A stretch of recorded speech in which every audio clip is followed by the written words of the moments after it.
Hello students, आज हम बात करेंगे एरोमेटिक हाइड्रोकार्बन के बारे में। देखिए, ये आपका हेलो एल्केन का चैप्टर ही चल रहा है, लेकिन क्योंकि हमें अब आने वाला जो टॉपिक है वो है हेलो एरीन्स, तो उसके लिए हमें एरोमेटिक हाइड्रोकार्बन के विषय में जानना ज़रूरी है। चलिए बात करेंगे। बेंजीन और उसके व्युत्पन्न तथा वे चक्रीय यौगिक जो बेंजीन के समान रासायनिक गुण रखते हैं एरोमेटिक यौगिक कहलाते हैं। एरोमेटिक कंपाउंड्स दो प्रकार के होते हैं। अब देखिए, यहाँ पे है हमारे पास बेंजीनोइड यौगिक। पहला है बेंजीनोइड यौगिक। ये ऐसे यौगिक होते हैं जिनमें बेंजीन रिंग अवश्य उपस्थित होती है।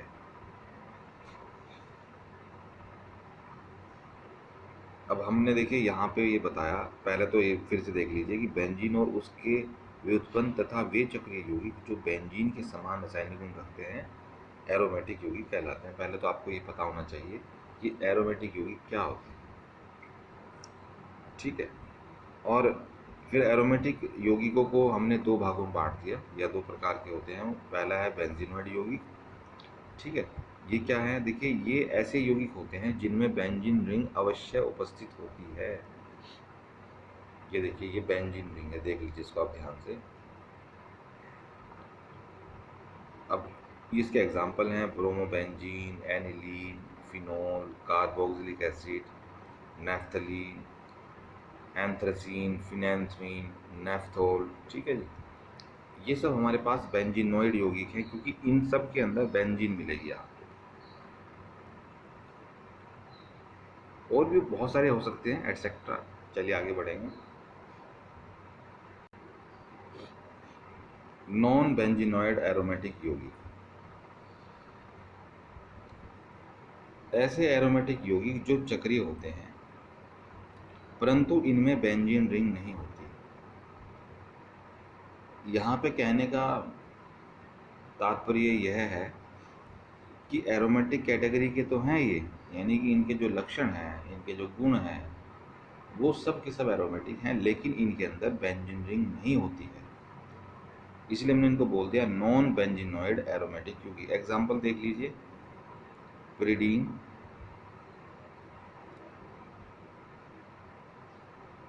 फ्यूरॉन, पायरोल, थायोफिन, ये सब इनके नाम हैं, एटसेट्रा और भी हो सकते हैं। फिर बताता हूँ, पिरिडीन, फ्यूरॉन, पायरोल और थायोफिन, एटसेट्रा। चलिए बात करेंगे कि हमारे जो एरोमेटिक हाइड्रोकार्बन हैं और एरोमेटिक कंपाउंड हैं, ठीक है, वो मिलते कहाँ से हैं, हमें कहाँ से प्राप्त हो रहे हैं। देखिए, लिखा है कोल तार एरोमेटिक हाइड्रोकार्बनों एवं अन्य एरोमेटिक कंपाउंड्स का मुख्य स्रोत है। पेट्रोलियम से भी एरोमेटिक कंपाउंड प्राप्त किए जाते हैं। अब एक कोल तार क्या है? तो आपके दिमाग में आया होगा कि कोल तार, ये तार कोल तो नहीं है। नहीं, देखिए कोल तार क्या होता है, मैं थोड़ा सा इस पे आपको और बता दूं। कोल तार कैसे बनता है? देखिए, बड़े बड़े रूम होते हैं जिनके अंदर हीटर लगे रहते हैं। वहाँ पे क्या करते हैं हम, बायो मटेरियल जैसे लकड़ी, ठीक है, मुख्य रूप से लकड़ियाँ ही यूज़ करते हैं, ठीक है, या मरे हुए मवेशियों को भी वहाँ पे रखा जा सकता है, लेकिन मुख्य रूप से लकड़ी का ही इस्तेमाल किया जाता है। अब देखिए, जब आप किसी भी चीज़ को बिना एयर के गर्म करेंगे तो वो जलेगी तो है नहीं, तो जलेगी नहीं वो। उसका सारा का सारा जो ऑयल मटेरियल है, या सरल भाषा में कहें, उस बायो मटेरियल का जो जूस है वो सारा का सारा बाहर निकल जाएगा,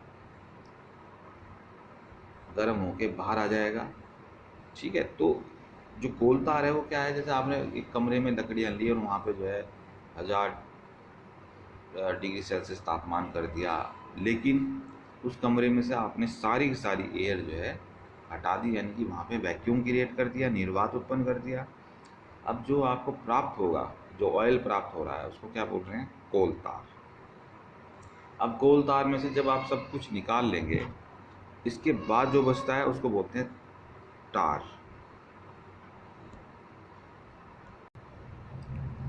तो उसको बोलते हैं टार, और सरल भाषा में हम लोग बोल देते हैं तारकोल। यानी कि तारकोल एक वेस्ट मटेरियल होता है जिसके अंदर से हमने सब कुछ निकाल लिया होता है, लेकिन वो वेस्ट मटेरियल हमारे कितने काम आता है? वो सड़क बनाने का काम आता है। चलिए आगे बढ़ेंगे। चलिए अगला टॉपिक है हमारे पास बेंजीन। ये देखिए, अब बेंजीन को बनाने के क्या तरीके हैं, यानी मेथड्स ऑफ प्रिपरेशन। तो सबसे पहले लैब मेथड की बात करेंगे। देखिए लैब मेथड के अंदर हमारे पास 2 स्टेप हैं, फर्स्ट स्टेप और सेकंड स्टेप। अब ये ध्यान से देखिए, ये बेंजोइक एसिड है, इस बेंजीन के साथ COOH ग्रुप जुड़ा हुआ है, इसको बोलते हैं बेंजोइक एसिड। रिएक्शन करा दी किससे? सोडियम हाइड्रोक्साइड से, NaOH। ठीक है, चाहे आप इसको NaOH लिख लीजिए या HONA लिख लीजिए, रहेगा तो ये NaOH ही, लेकिन हम अपनी सहूलियत के हिसाब से हमने इस तरह से लिख लिया है। अब देखिए जब इनकी रिएक्शन होती है तो कटिंग देखो मैंने दिखा दी है यहाँ पे कि ये जल निकलेगा, देखिए जल बाहर आ जाएगा, और ये सोडियम जहाँ H था उस स्थान पे आके जुड़ जाएगा। क्या बन गया? Sodium benzoate. अब देखिए एक लवण बना, क्यों बना लवण?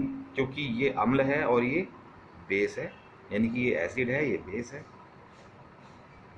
इसलिए ये लवण बना। इसको लवण इसलिए बोल रहे हैं क्योंकि इसके अंदर आयन है, सोडियम धातु है। सोडियम धातु है तो किसी से बॉन्ड नहीं बनाएगी, वो हमेशा आयनिक बॉन्ड बनाएगी, कोवेलेंट बॉन्ड नहीं बनाएगी सोडियम। ठीक है, तो ये हमारे पास एक लवण आ जाता है जिसका नाम है सोडियम बेंजोएट। सेकंड स्टेप देखिए, सेकंड स्टेप में हमारे पास ये सोडियम बेंजोएट है, इसकी रिएक्शन कराते हैं आप सोडा लाइम से। सोडा लाइम क्या होता है? कैल्शियम ऑक्साइड और NaOH का मिश्रण होता है। ठीक है, गर्म कर रहे हैं आप सोडा लाइम के साथ सोडियम बेंजोएट और सोडा लाइम को। अब देखिए ये कटिंग लगा दी गई है, तो ये सारा पोर्शन और ये वाला पोर्शन हमने कटिंग के माध्यम से यहाँ से दिखाया, भाई ये निकल के क्या बना रहा है? Sodium carbonate. शेष क्या रह गया? बेंजीन रिंग, और यहाँ पे एक वैकेंट वैलेंसी है, यहाँ रह गया हाइड्रोजन जो कि इस वैलेंसी को सेटिस्फाई कर देगा, और बन गई आपके पास बेंजीन। तो ये लैब मेथड है, सरलता से आपने समझ लिया। आगे चलेंगे।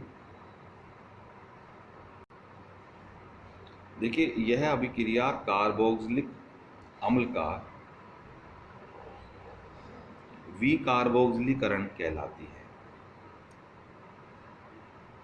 देखिए कार्बोक्सिलिक अम्ल का विकार्बोक्सिलीकरण कहलाती है।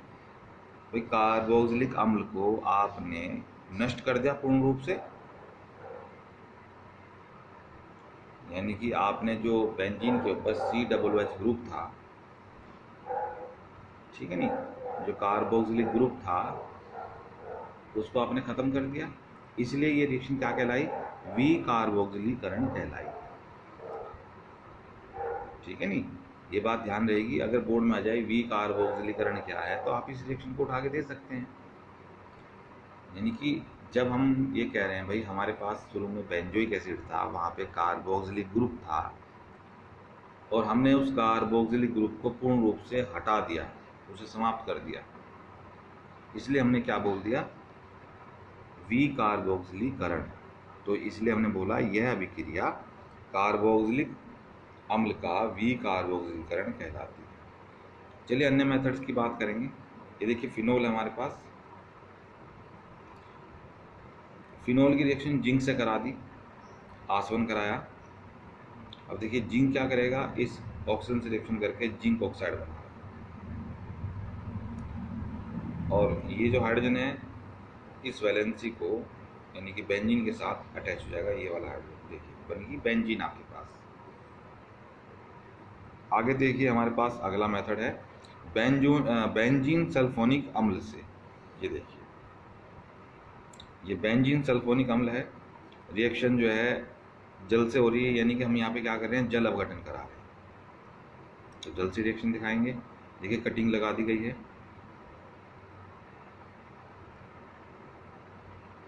देख पा रहे हैं। तो क्या बन गया, जब इस कटिंग को देखेंगे तो क्या बन रहा है, H2SO4। शेष क्या रह गया, ये बेंजीन रिंग और ये हाइड्रोजन। क्योंकि यहाँ वैलेंसी वैकेंट हो जाएगी, इसलिए ये H जो है इस बेंजीन से आके जुड़ जाएगा और आपके पास क्या हो जाएगी, बेंजीन। देखिए ये भी बेंजीन का एक ग्रुप है जिसमें जो है एक चक्र होता है बीच में। ठीक है, ये आगे बताऊंगा इसको कैसे हमने लिख दिया, क्यों लिखा। ठीक है, आगे चलते हैं।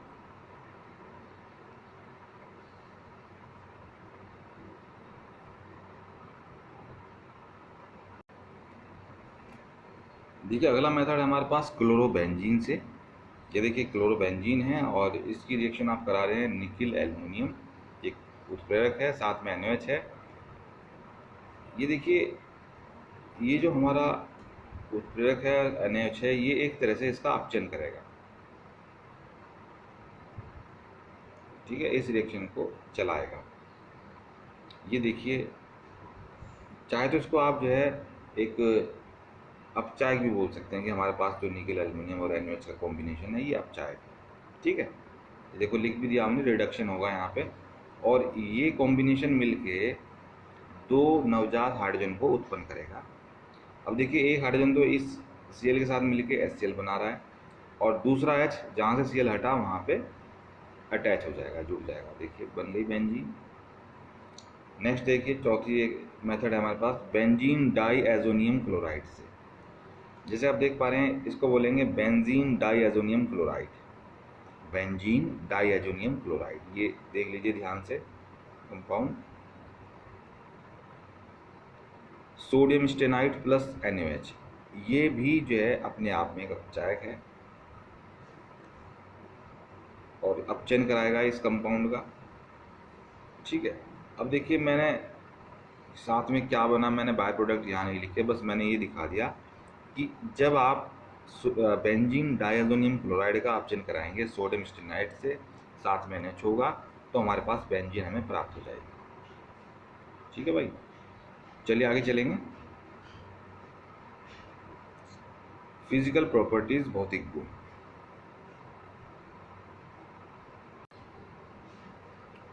चलिए भौतिक गुणों में पहला गुण है रंगहीन विशेष गंध वाला द्रव है, बॉइलिंग पॉइंट 80 डिग्री सेल्सियस है, ज्वलनशील है, काले धुएं के साथ जलता है। ये बड़ा महत्वपूर्ण बिंदु है। पांचवा पॉइंट देखिए, जल में अविलय परंतु कार्बनिक विलायकों में विलय है, क्योंकि कार्बनिक यौगिक है।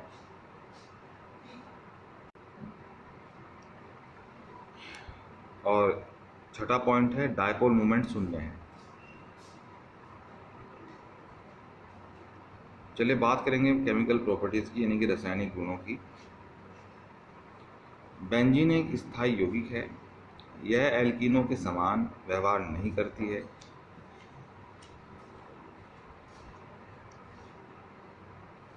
बेंजीन बायर अभिकर्मक का रंग भी नहीं उड़ाती है।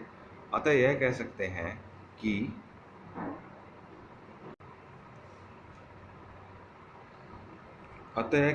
हैं कि बेंजीन एक संतृप्त यौगिक है। देखिए समझिएगा फिर से, बेंजीन एक स्थायी यौगिक है, यह एल्कीनों के समान व्यवहार नहीं करती है। एल्कीन कौन है, एल्कीन वे हाइड्रोकार्बन है जिनमें डबल बॉन्ड या ट्रिपल बॉन्ड होता है, लेकिन उनके समान कोई रिएक्शन नहीं करती। बेंजीन बायर अभिकर्मक का रंग भी नहीं उड़ाती है। देखिए अगर आपको याद होगा बायर अभिकर्मक क्या करता था, अगर कंपाउंड में डबल या ट्रिपल बॉन्ड होगा तो जैसे ही हमने बायर अभिकर्मक को उस यौगिक के साथ मिलाया और अगर वो एल्कीन या एल्काइन हुआ तो बायर अभिकर्मक का रंग उड़ जाता था। याद आ गया आपको? 1% क्षारीय KMnO4 का विलयन बाह्य अभिकर्मक कहलाता है। अतः कह सकते हैं कि बेंजीन एक संतृप्त यौगिक है। आगे बढ़ते हैं। देखिए, बेंजीन के मुख्य रासायनिक गुण निम्नलिखित हैं। पहला है हाइड्रोजनीकरण, दूसरा है ओजोन के साथ, और तीसरा है हैलोजनों के साथ। अब देखिए, हैलोजनों के साथ दो तरीके से हो सकती है रिएक्शन। फर्स्ट है हमारे पास, यानी कि इसके ए हमने ए और बी में डिवाइड कर दिया है, सूर्य के प्रकाश की उपस्थिति में, और बी रिएक्शन है हैलोजन वाहक व प्रकाश की अनुपस्थिति में। ठीक है जी। तो हैलोजनों के साथ दो प्रकार से रिएक्शन देगा, सूर्य के प्रकाश की उपस्थिति में और हैलोजन वाहक व प्रकाश की अनुपस्थिति में। चौथा बिंदु देख लीजिए, चौथी रिएक्शन रासायनिक गुण सांद्र यानी कंसंट्रेट नाइट्रिक अम्ल के साथ, इसको नाइट्रेशन बोलेंगे। पांचवा बिंदु है, यानी पांचवा रासायनिक गुण है कंसंट्रेट सल्फ्यूरिक अम्ल के साथ, इसे सल्फोनेशन बोलेंगे। और छठी रिएक्शन है हमारे पास, छठा रासायनिक गुण है फ्रीडल क्राफ्ट रिएक्शन। ये दो तरीके से है, ए और बी। एक में एल्किलीकरण करेंगे, दूसरे में करेंगे एसिटाइलेशन। एक है एल्काइलेशन और दूसरी है एसिटाइलेशन। चलिए, आज के लिए इतना ही करेंगे, वीडियो ज़्यादा बड़ा हो जाएगा, आपको समझना भी है, रिवीजन भी करना है, तो बहुत ध्यान से समझें। चलिए, नए लेक्चर के साथ नेक्स्ट मिलते हैं।